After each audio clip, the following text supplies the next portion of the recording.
English का teaching plan कैसे बनाते हैं, उसके कौन कौन से पॉइंट्स होते हैं, किस पॉइंट में हमें क्या लिखना होता है और उसे कैसे हम अप्लाई करते हैं, इसकी पूरी जानकारी इस वीडियो में हम जानेंगे। देखिए, सबसे पहले मैं आपको बता दूं, क्योंकि हम एक एक पॉइंट पर एक चर्चा करेंगे, तो आप वीडियो को शुरू से और लास्ट तक ज़रूर देखिए। और वीडियो में हमने एक टीचिंग प्लान भी आपको बनाकर दिखाया है, उससे आपको पूरी जानकारी ये हो जाएगी कि कैसे हम इंग्लिश का टीचिंग प्लान बनाते हैं।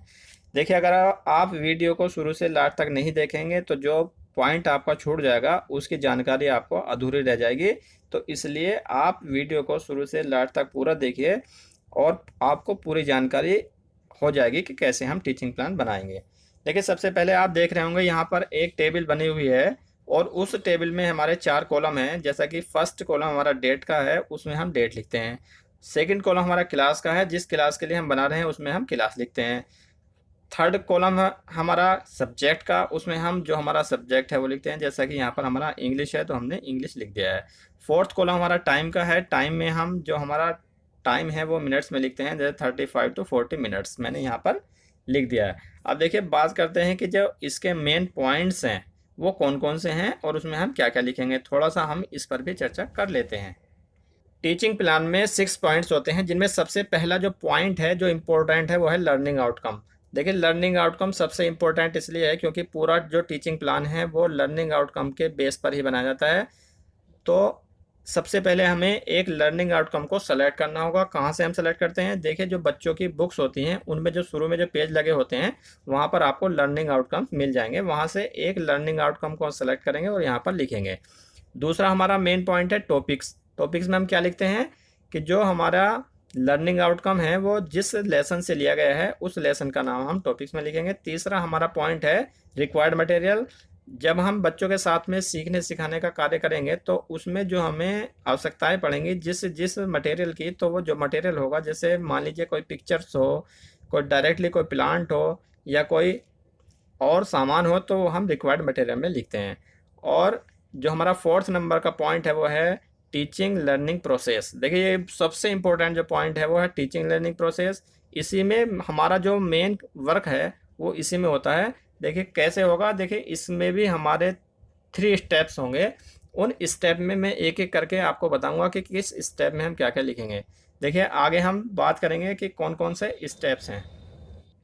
वीडियो में आगे बढ़ने से पहले प्लीज़ हमारे चैनल को सब्सक्राइब कर लीजिए, बेल आइकन को प्रेस कर लीजिए, जिससे कि इसी प्रकार की और वीडियोस आपको आसानी से मिलते रहें।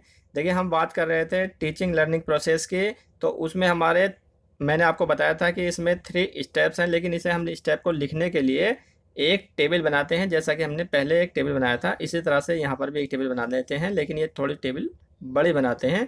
इसमें भी 4 कॉलम्स होते हैं। जो हमारे पहला कॉलम है वो हमारा सीरियल नंबर है, दूसरा हमारा स्टेप्स का है और तीसरा हमारा है एक्सपेक्टेड टाइम का, और हमारा जो चौथा पॉइंट है वो मेथड ऑफ असेसमेंट का है। तो यहाँ पर देखिए, जैसे हमने मान लीजिए 3 पॉइंट्स में सबसे पहला पॉइंट है हमारा in the beginning of teaching. तो इसके लिए जो हमें टाइम रखा है वो 5 मिनट्स का रखा है, और जो इससे आगे जो हमारा मेथड ऑफ असेसमेंट का है वो हमने लिख दिया है यहाँ पर ऑब्जर्वेशन। तो इस तरह से हमें जो हमारा टीचिंग प्लान होगा उसमें हमें लिखना होगा। देखिए, सबसे पहले मैं आपको बता दूं कि in the beginning of teaching में हम क्या लिखते हैं कि जो हमारा लर्निंग आउटकम है उससे संबंधित बच्चों के पूर्व ज्ञान को जानने के लिए जो बच्चों से बातचीत करते हैं उसके बारे में हम यहाँ पर लिखते हैं। और साथ ही साथ जो हमारी प्रस्तावना है उसे रोचक ढंग से हम कैसे प्रस्तुत करते हैं वो यहाँ पर लिखते हैं। सेकेंड स्टेप हमारा in the mid of period, शिक्षण के दौरान।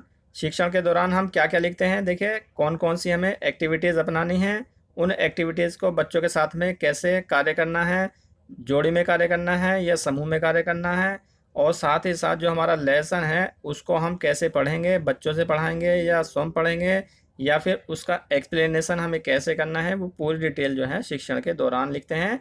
और इससे आगे हमारा थर्ड स्टेप है एंड ऑफ टीचिंग, शिक्षण के बाद में। देखिए, शिक्षण के बाद में हम क्या लिखते हैं कि जो हमारा लर्निंग आउटकम हमने लिया था उस लर्निंग आउटकम की समझ बच्चों को किस स्तर तक हो गई है, उसको जानने के लिए बच्चों से कुछ सटीक प्रश्न करेंगे और हम जानेंगे कि बच्चों को उसकी संप्राप्ति किस स्तर तक हो गई है। और साथ ही साथ हम कुछ फीडबैक के बारे में भी इसी पॉइंट में लिखते हैं। अब देखिए, हमारा फोर्थ पॉइंट है असाइनमेंट होमवर्क, जैसे कि आप सभी जानते हैं कि जो भी काम हम बच्चों को घर से करने के लिए देंगे वो हम यहाँ पर लिखेंगे। अब देखिए 6 पॉइंट हमारा है नेक्स्ट टीचिंग प्रोसेस, शिक्षक की आगामी योजना। देखिए इसमें जो भी हम नेक्स्ट प्लान बनाएंगे तो उस नेक्स्ट प्लान को हम कैसे बनाएंगे उसके बारे में हम पहले से ही जो है यहाँ पर लिख लेंगे कि कैसे हम उसे बनाएंगे और कौन सा हम कार्य करेंगे। यदि इसमें हम ये भी लिख सकते हैं कि मान लीजिए हमने आज इस चैप्टर का आधा पार्ट हमने आज कर लिया है तो सेकंड पार्ट को हम आगे के लिए लिख सकते हैं और इसी में हम पूरी डिटेल उसकी लिख देंगे। इस तरह से जो है आपने जाना होगा कि हम कैसे एक टीचिंग प्लान बनाते हैं। अब देखिए जो हमारा मेन टीचिंग प्लान है उस पर हम चर्चा करेंगे। देखिए जैसा कि आप जानते हैं कि यहाँ पर पहले एक टेबल बनी हुई है, उसमें हमने डेट, क्लास, सब्जेक्ट, टाइम लिख दिया है और सबसे पहला इंपॉर्टेंट हमारा पॉइंट है लर्निंग आउटकम। यहाँ पर लर्निंग आउटकम है हमारा children are able to read and understand the paragraph and answer the questions based on it. देखिए ये हमारा लर्निंग आउटकम है, इस पर हमें बच्चों के साथ में कार्य करना है। अब दूसरा जो हमारा पॉइंट है जो हमने पहले बताया था वो है टॉपिक। तो टॉपिक में हमने लिख दिया है जो हमारे पाठ का नाम है वीर अब्दुल हमीद। यहाँ पर हम ज़्यादा ना लिखते हैं, सिर्फ यही लिख देंगे कि हमारा जो पाठ का नाम है वो है वीर अब्दुल हमीद। अब देखिए इससे अगला पॉइंट हमारा रिक्वायर्ड मटेरियल। यहाँ पे हमने कौन कौन सा मटेरियल लिखा है, फोटोग्राफ्स, चार्ट ऑफ वीर अब्दुल हमीद और टेक्स्ट बुक, ये हमने जो है रिक्वायर्ड मटेरियल में लिख दिया है। अब फोर्थ पॉइंट है हमारा टीचिंग लर्निंग प्रोसेस। जैसा कि आप जानते हैं कि यहाँ पर भी हमने एक टेबल बना रखी है जिसमें हमने स्टेप और एक्सपेक्टेड टाइम और फिर मेथड ऑफ असेसमेंट लिख रखा है। तो सबसे पहला हमारा स्टेप ए है in the beginning of teaching, शिक्षण की शुरुआत में। देखिए शिक्षण की शुरुआत में हमने क्या क्या लिखा है, देखिए यहाँ पर हमने लिखा है teacher will talk to the children with the following points. बच्चों के साथ में इन पर चर्चा करनी है। कौन कौन से पॉइंट्स हैं, Indian army, brave soldiers of India और ग्रेनेडियर, इस पर हम बच्चों के साथ में चर्चा करेंगे। सेकेंड स्टेप है हमारा in the mid of period, शिक्षण के दौरान। The teacher will tell the story Veer Abdul Hamid, बच्चों के सामने कहानी कहेंगे वीर अब्दुल हमीद की, और साथ ही साथ जो है हमारा जो एक्शन होगा वो पूरा इस तरह का होगा जिससे कि बच्चों को ऐसा लगे कि ये कार्य जो है बिल्कुल अभी हो रहा है। क्योंकि जब हम हाव भाव के साथ में जो है बच्चों के साथ में स्टोरी को कहते हैं, स्टोरी को सुनाते हैं, तो बच्चे उसमें ज़्यादा इंटरेस्ट लेते हैं। जैसा कि मैंने इसमें लिख भी दिया है, teacher will maintain interest and understanding in the story by asking question to the children. अब इस जगह इससे नीचे हमने लिखा है कि the teacher divides the students into two groups of 5 each and ask each group to read the first 2 paragraphs of the chapter. In the group itself, they will try to understand the meaning of paragraphs. Teacher will observe each group performance after reading and discussion on the paragraphs by each group. He then tells the correct meaning of the text. He also writes difficult words and there meanings on the board. इस तरह का कार्य जो है हम अपने teaching plan में लिख लेंगे। अब इससे जो देखिए यहाँ पर एक एक्टिविटी को भी ज़रूर आप यहाँ पर ऐड करें, क्योंकि एक एक्टिविटी ज़रूर होनी चाहिए। आप अपनी सुविधा के अनुसार जो भी एक्टिविटी अपनाना चाहें वो यहाँ पर एक एक्टिविटी आप अपना लेंगे। अगर मैं एक्टिविटी आपको बताऊँगा तो वीडियो बहुत लंबा हो जाएगा, इसलिए आप अपनी आवश्यकता के अनुसार यहाँ पर एक एक्टिविटी को ज़रूर ऐड कर लें। अब देखिए तो हमारा अगला नेक्स्ट स्टेप है वो है एंड ऑफ टीचिंग।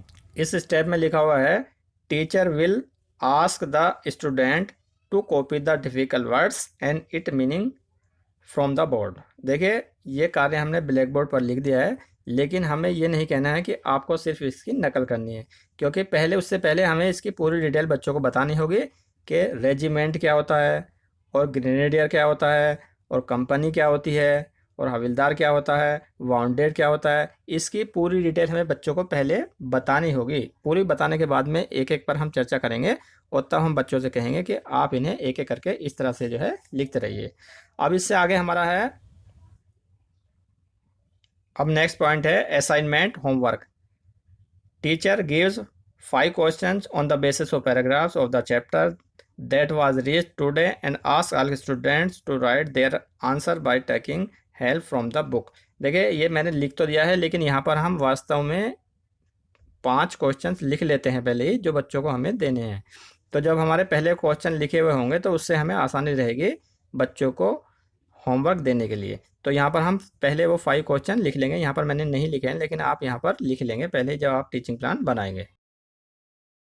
अब इससे अगला हमारा पॉइंट है नेक्स्ट टीचिंग प्रोसेस, शिक्षक की आगामी योजना। देखिए इसमें हम क्या लिखेंगे, teacher will complete next paragraph to the previous day, teacher will complete exercise. देखिए जो भी हमारा चैप्टर था वो पूरा हमारा एक दिन में तो होगा नहीं, तो इसलिए जो हमारा नेक्स्ट जो हमारा रह चुका है तो उसे हम नेक्स्ट पैराग्राफ को अगले टीचिंग प्लान में ले लेंगे और उसके लिए हम नेक्स्ट टीचिंग प्लान बनाएंगे। तो इसमें इसी के बारे में हमें लिखना होगा कि हम अगले नेक्स्ट टीचिंग प्लान में क्या क्या करना होगा। यहाँ पर हम ये भी लिख सकते हैं कि जो हमारा टीचिंग प्लान हमने अप्लाई किया है अगर उसमें हमें कोई कमी लग रही है तो उसे सुधार करने के लिए हम क्या सुधार कर सकते हैं, उसे आगे हम इसमें लिखेंगे और उससे इस तरह से हम अपना कार्य करेंगे। थैंक यू, धन्यवाद।